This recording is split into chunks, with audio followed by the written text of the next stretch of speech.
today's cozy video, I'm going to show you how I make my glittery bookmarks. After printing out my bookmark sheet, I am adding the laminator sheet with the glittery stars on. These sheets are so sparkly and pretty. I truly adore them and love making these bookmarks. This is the most tricky part, as you need to be careful not to get too much dust under the sheet. I usually use my ruler along when I add the sheet to eliminate any air bubbles.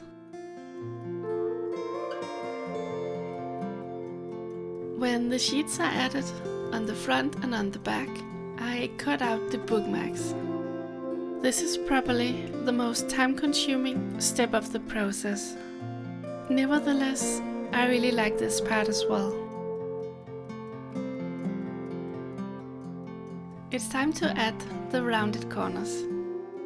I have a little machine who does this.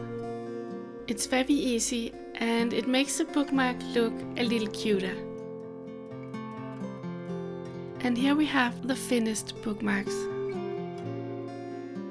These are my new penguin couple and adorable raccoon. I hope you enjoyed this little video. If you would like for me to go more in depth with the whole process, let me know.